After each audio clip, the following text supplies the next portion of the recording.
There's one word in the entire New Testament that the writer refused to translate.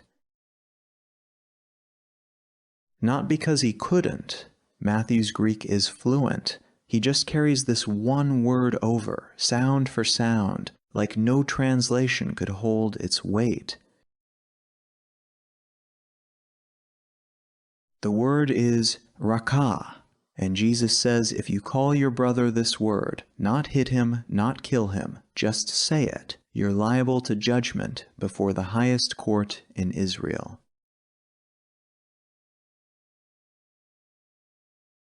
Once you know what this word meant, you'll never read the Sermon on the Mount the same way. Let's get into it. In Matthew chapter 5, Jesus has just said, He did not come to abolish the law, but to fulfill it. 6 times in this sermon, he says, You have heard it was said, but I tell you. Jesus taking a command and pushing it deeper. The first one is, You shall not murder.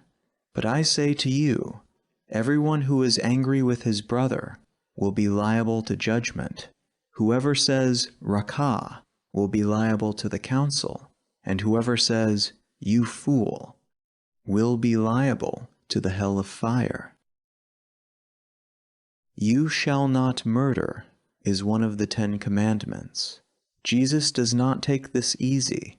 He wraps it around your heart and your tongue, right down to one word most of us have never heard, Ṟακά. Ṟακά isn't Greek at all. It's Aramaic, just spelled in Greek letters.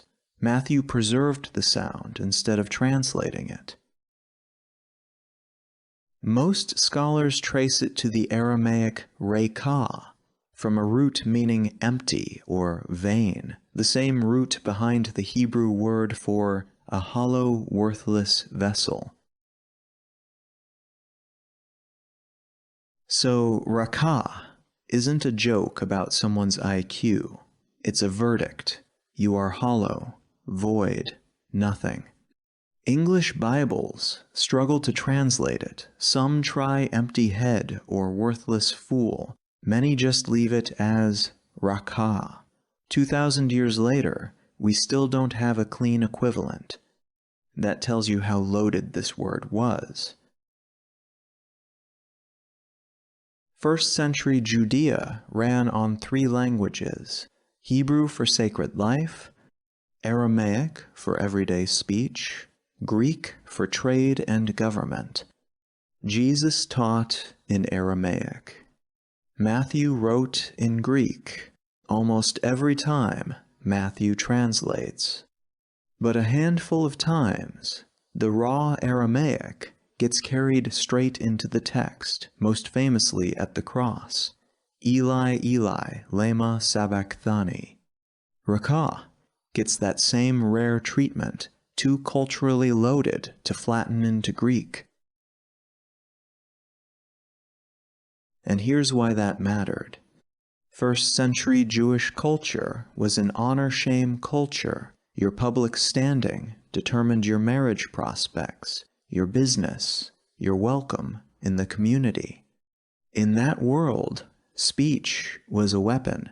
Calling someone Ṟακά was a public verdict that their standing wasn't worth respecting.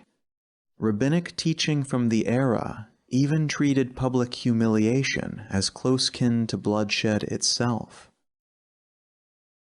We do not say Ṟακά anymore, but we have our own versions, words built to declare someone beneath consideration, whether online, in arguments, or under our breath in traffic. Same mechanism, different vocabulary. Look at the structure Jesus builds.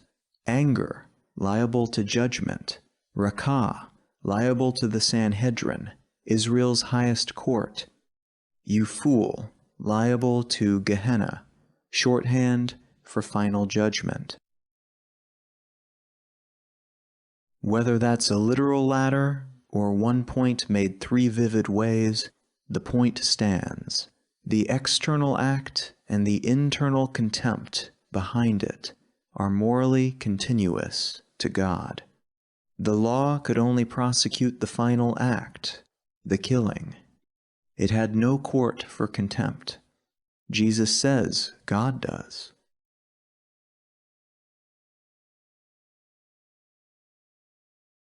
Why?